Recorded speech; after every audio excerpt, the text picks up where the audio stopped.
Assalamualaikum dan selamat sejahtera semua. Apa khabar? Okay, saya Muhammad Saidin bin Abdul Wahid. Okay, jadi kalau macam anda tengok dalam tajuk video saya ni adalah 40,000 rakyat Malaysia diserang strok setiap tahun. Okey, 40,000 orang ni bukannya sikit tau, ramai memang. Okay, kat mana saya dapat info ni? Kalau anda Google sendiri pun anda akan jumpalah statistik ni. Tapi statistik 40,000 rakyat Malaysia diserang strok ni setiap tahun adalah pada tahun 2013 ataupun 2014. Masa saya dapatkan statistik ni adalah pada masa itulah. Anda rasa-rasa, anda agak-agak adakah jumlah tu menurun ke ataupun naik? Orang pun makin malas nak bersenam, makin malas nak jaga pemakanan. Agak-agak makin turun ke tinggi ke? Anda cuba jawablah dalam hati anda. Okay? Jadi kalau anda tengok ramai tak sedar simptom awal.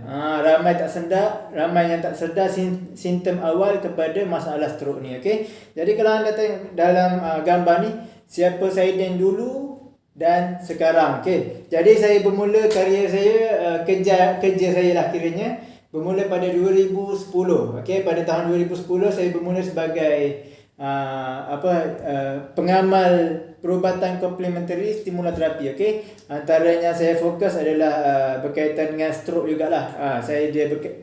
Stimuloterapi ni adalah mengurut ikut point acupuncture lah, lebih kurang macam tu. Okey, jadi kalau anda tengok dalam gambar ni adalah salah seorang daripada beberapa orang pesakit stroke saya lah yang saya ada pengalaman. Okey, macamnya ni Haji Yusof. Haji Yusof ni adalah kawan kepada datuk isteri saya. Okey, mengikut info yang saya dapat, dia dah meninggal lah beberapa tahun lepas.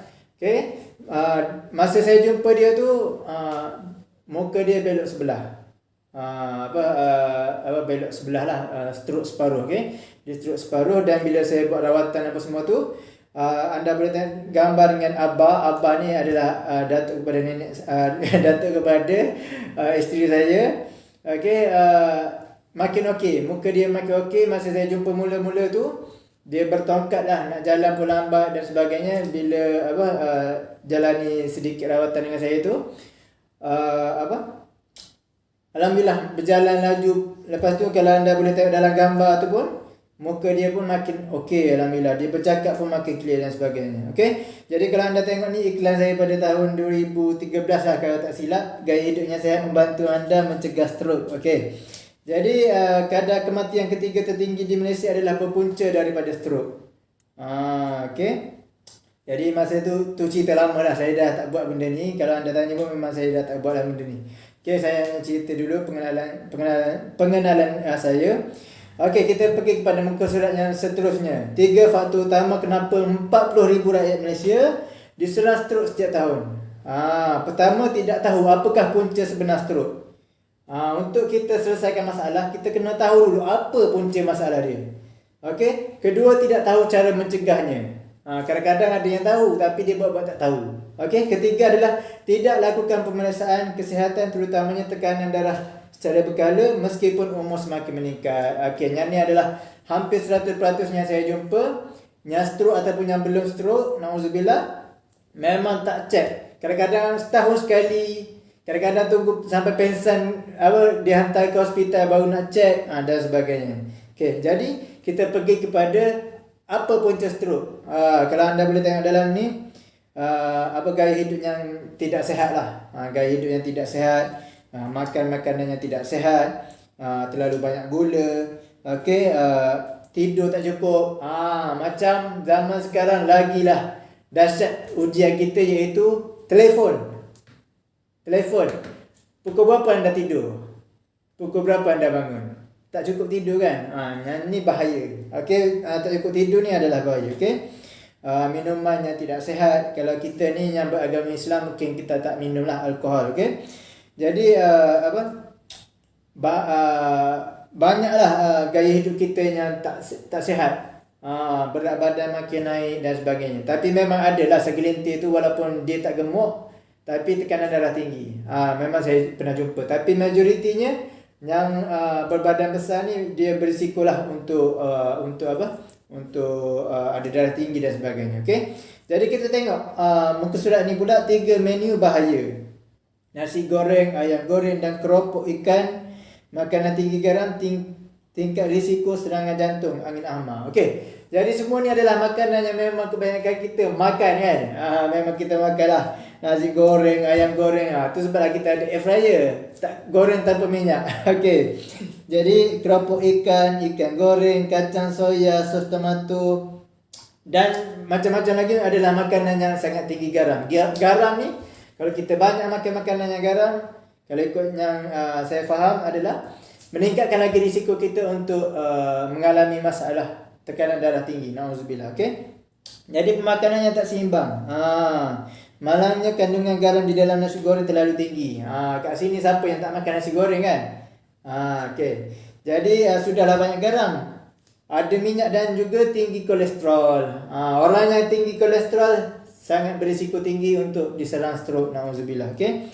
Jadi tu belum campur lagi dengan udang goreng lagi, garam tinggi, kolesterol tinggi, tekanan darah pun boleh tinggi. Betul lah. Okey. Jadi ingat, tekanan darah tinggi ni merupakan antara satu faktor utama kepada penyakit stroke. Kolesterol tinggi, darah tinggi. Okey. Ada juga yang faktor-faktor lain mungkin ada, tapi ini adalah yang biasa berlaku. Okey. Jadi makanan oat memang bagus. Oat ni bagus. Tapi takkanlah tiap-tiap hari kena makan oat kan. Kita orang Melayu ni memang mula-mula tu semangat, tapi akhirnya terkandas juga. Okey. Jadi kita tengok apa faktor seterusnya lagi, apa punca seterusnya lagi adalah tak bersenam. Tak bersenam. Anda yang tengah menonton video saya ni, anda cuba tanya diri anda, bila kali terakhir anda bersenam? Okey. Senaman ni adalah salah satu cara untuk kita menjaga nikmat kesihatan yang Allah SWT berikan kepada kita. Okey. Tapi cubalah tengok sebelum PKP lah maksud saya. Cuba tengok sebelum PKP di Taman Riadah atau tempat-tempat jogging lah. Kaum kita ni ramai tak yang bersenam? Tak ramai kan? Memang tak ramai lah. Memang ramainya duduk kat rumah, tengok TV dan sebagainya. Okey. Jadi saya tak halang, tapi kita kena aktif. Terutama bila umur makin meningkat, kita kena aktif. Janganlah banyak duduk bersahaja. Okey, kita kena aktif. Okey. Poin kedua adalah macam mana cara untuk cegah stroke. Macam mana cara untuk cegah stroke. Macam saya contohnya, macam saya ni kurang sikit makan buah-buahan, sayur-sayuran, terutamanya saya tak suka sangatlah. Melainkan nasi ulam tu saya beri. Kecek kelata sikit. Okey. Macam mana cara nak cegah stroke adalah berbalik vice versa kepada poin-poin yang saya nyatakan tadi. Kena jaga makan, kena bersenam. Okey. Ini adalah yang kita kena buat lah. Tidur kena cukup, rehat kena cukup. Jangan terlalu stres, tenangkan fikiran. Bila kita beribadah, contohnya kita orang Islam, kita beribadah, kita tenangkan fikiran. Okey. Ini adalah antara cara-cara untuk mencegah stroke lah, insya-Allah. Iaitu kita jaga pemakanan. Saya ulang sekali lagi, jaga pemakanan, bersenam, kawal berat badan, cukupkan tidur, okey, dan sebagainya, kurangkan stres dan sebagainya. Okey. Dan poin ketiga adalah lakukan pemeriksaan tekanan darah secara berkala kat rumah. Okey. Janganlah tunggu macam biasa, macam mak saya sendiri, setahun beberapa kali dia akan pergi ke klinik kesihatan lah. Tapi majoriti yang saya jumpa, orang kat kampung saya memang sangat jarang cek tekanan darah, apatah lagi pergi ke klinik untuk pemeriksaan kesihatan. Okey. Pemeriksaan kesihatan ni bagus. Cuma yang lagi bagus bila kita kita cek setiap minggu lah, contohnya kita cek pastikan tekanan darah kita ni terkawal. Adakah anda nak tergolong dalam golongan 3 juta orang yang menghidapi tekanan darah tinggi tapi tak menyedarinya pun? Sebab apa saya cakap macam ni? Sebab memang saya dah ramai yang jumpa, dia tiba-tiba dia sakit kepala kerap, baru dia pergi cek hospital, rupa-rupanya tekanan darah tinggi. Ada yang dah pensan, bila cek barulah jumpa iaitu tekanan darah tinggi. Takkan anda pun nak tergolong dalam golongan tu? Okey. Jadi nak cegah stroke ni bukan magic. Ianya adalah satu proses saintifik. Okey, kena jaga makan. Saya ulang macam yang tadi lah. Cara-cara untuk cegah stroke tu, insya-Allah. Okey. Ia juga perlu diusahakan dan sentiasa dipantau. Apa yang kita perlu pantau? Salah satunya adalah tekanan darah tinggi. Tekanan darah kita lah. Jadi ianya boleh dijadikan kenyataan, insya-Allah. Kita kawal tekanan darah, kita juga mengawal risiko stroke kita tu. Nauzubillah. Okey, kita sama-sama doalah, kita usaha dan doa supaya kita sendiri ataupun ahli keluarga kita tidak diserang masalah stroke, insya-Allah. Okey. Sebabnya bila kena stroke ni banyaklah ujiannya. Nauzubillah, kita minta jauh sangat daripada diserang stroke. Okey. Jadi untuk dengan apa kita nak cek tekanan darah kita? Jadi di sinilah saya nak memperkenalkan Rosmed Blood Pressure Monitor untuk tangan. Okey, kalau anda tengok ni yang saya baru beli. Yang macam yang saya beli sebelum ni, saya dah biasa beli beberapa kali sebelum ni. Yang ini berbeza. Memang berbeza. Apa beza dia? Pertama, dia ada suara, dia boleh bagi tahulah warning tekanan darah kita ni tinggi ke, normal ke, rendah ke. Dia ada dalam bahasa English dan Cina lah. Kalau anda boleh berbahasa Cina, boleh pilih option Cina. Lepas tu cuff dia untuk letak di tangan ni, kita tak perlu beli option yang besar. Sebab yang saya beli sebelum ni kena beli cuff yang lain pula untuk orang yang bersaiz besar. Jadi rugi duit kat situ, rugi ke duit. Tapi yang Rosmed ni alhamdulillah dia sertakan untuk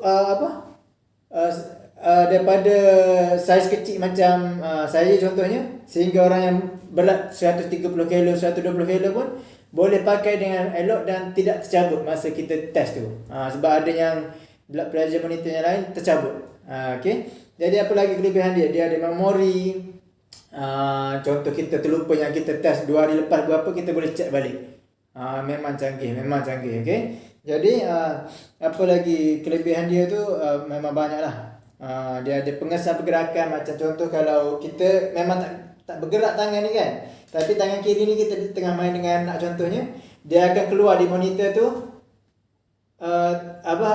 bacaan tu tak accurate. Dia ada tunjuklah simbol kita punya ujian tu kena ulang balik lah. Mudah katanya macam tu. Maksudnya tak pure, tak asli.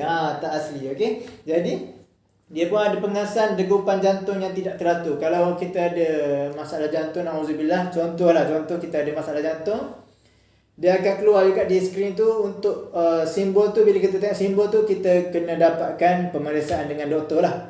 Tengok tak betapa pentingnya kena ada pengesan tekanan darah tinggi ni. Okey. Jadi ia pun ada 90 set bacaan memori. 90 set. Saya ingat ada 6 je. Rupanya ada 90 set bacaan memori. Memang banyak. Okey. Jadi apa lagi yang bagusnya?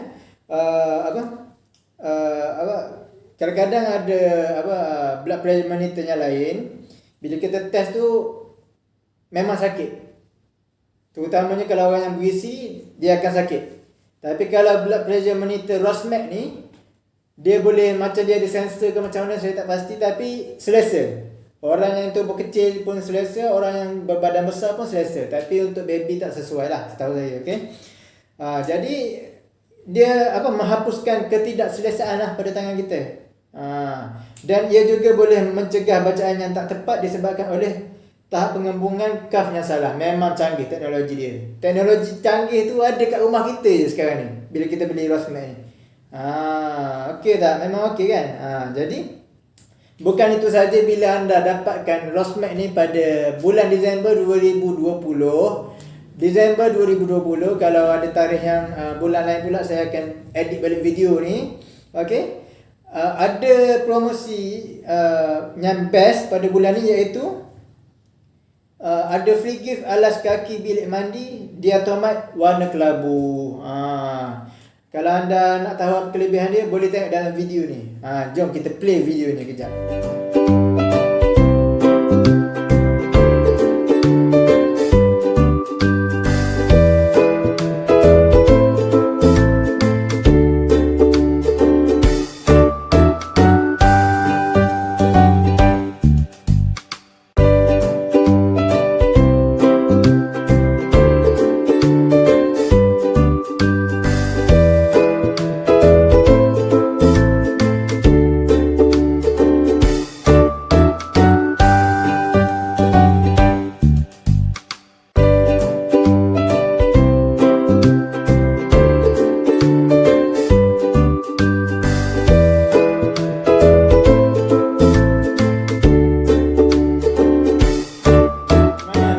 best kan? Alas kaki katai ni. Betul tak saya sebut tu? Dia saiz dia adalah 60 kali 39 kali 0.9 cm. Saya ingat kecil je. Bila saya beli tu, besar juga puas hati. Kalau kita letak kat tandas kat ruang tamu tu, orang tengok, ush, alas kaki apa benda ni? Memang unik lah, cantik. Jadi apa tunggu lagi? Kalau biasanya kalau ada promosi free gift macam ni, biasanya memang cepat habis. Okey, kalau anda nak dapatkan Rosmed ni, blood pressure monitor ni, boleh dapatkan dengan saya sendiri. Boleh hubungi link saya ni, link WhatsApp yang saya sertakan dalam video ni, ataupun pada Facebook post saya ni, ataupun anda boleh dapatkan daripada orang yang hantar anda video ni lah. Macam mana? Contoh Raiman, macam mana saya nak dapatkan Rosmed blood pressure monitor untuk tangan ni? Contoh yang macam tu. Zuraini, macam mana saya nak dapatkan blood pressure monitor ni? Saya nak bagi hadiah kat mak saya. Kalau anda duduk kat Selangor, perhantaran di Kelantan pun free delivery. Seluruh Malaysia, insya-Allah free delivery. Best kan? Harga dah lah murah, lepas tu free delivery pula. Tapi anda kena faham lah, free gift ni biasanya kalau free giftnya pau-pau macam ni, biasanya memang cepat habis. Jadi siapa cepat dia dapat. Okay? Jadi sekian daripada saya. Cegah stroke dengan mengawal tekanan darah kita. Ingat balik apa 3 poin yang saya cakap. Dan kalau anda nak dapatkan juga blood pressure monitor Rosmed ni, anda dah tahu apa kepentingannya untuk ada kat rumah, anda kena dapatkan juga. Jadi apa tunggu lagi? Sekian daripada saya, Muhammad Saidin Abdul Wahid. Dapatkan sekarang Rosmed ni. Together to the top. Go Diamond, InsyaAllah.